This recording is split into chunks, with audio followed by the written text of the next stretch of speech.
بسم اللہ الرحمن الرحیم۔ سبق نمبر 1، خدا کی خلقت۔ نیلا آسمان، روشن سورج، اجلا چاند اور جگمگاتے تارے کس نے بنائے؟ زمین پر ہوا، ہوا پر بادل، بادلوں میں بجلی اور بجلی میں کڑک کس نے بنائے؟ میںہ کی پھوار، اولوں کی بوچھار اور برف کے انبار کس نے برسائے؟ دھواں دھار کہرا، بھینی بھینی اوس اور سفید پالا کس نے جمایا؟ یہ چوڑی چکلی زمین، گہرا سمندر، اونچے اونچے پہاڑ، ابلتے چشمے، بہتے دریا کس نے بنائے؟ یہ کالے گورے آدمی، لڑکے لڑکیاں، عورت مرد، بھانت بھانت کے جانور، چرندے درندے پرندے، مچھلیاں اور کیڑے مکوڑے کس نے پیدا کیے؟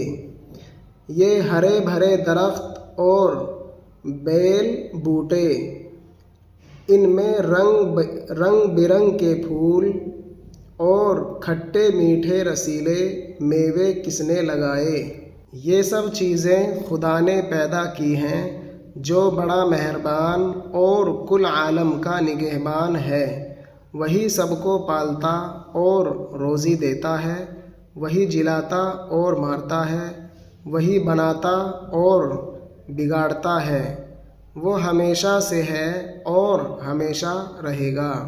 خلقت مخلوق، پھوار ہلکا میںہ، اولا آسمان سے برف کی شکل میں گرنے والا ٹکڑا، بوچھار زیادتی، انبار ڈھیر، کہرا ضمہ مجہول، یعنی اس کا مطلب یہ ہے، ضمہ کہتے ہیں پیش کو، اور مجہول کا مطلب ایسا ہوتا ہے کہ جو گول مول پڑھا جائے، صاف نہ پڑھا جائے۔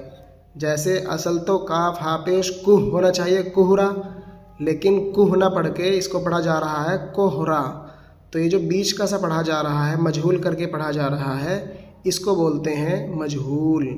تو ضمہ کا مطلب پیش اور مجہول کا مطلب جو صاف نہ پڑھا جائے بلکہ بیچ میں پڑھا جائے، اسی کو مجہول بولتے ہیں۔ تو کوہرا ضمہ مجہول، یہ مطلب یہ کہنا چاہ رہے ہیں کہ یہ مجہول ضمے کے ساتھ پڑھا جائے گا، کوہرا نہیں پڑھنا ہے بلکہ کوہرا پڑھنا ہے۔ سردی کے موسم میں صبح و شام ہوا میں ادھر رہنے والے اور دھند سی پیدا کرنے والے بخارات، اوس شبنم، پالا برفیلی شبنم، چوڑی چکلی کشادہ، بھانت بھانت، طرح طرح، چرندے چرنے والے، درندے پھاڑ کھانے والے جانور، بیل زمین پر پھیلنے یا کسی چیز کے سہارے اوپر چڑھنے والا پودا، بوٹے پھول پتے، نگہبان حفاظت کرنے والا۔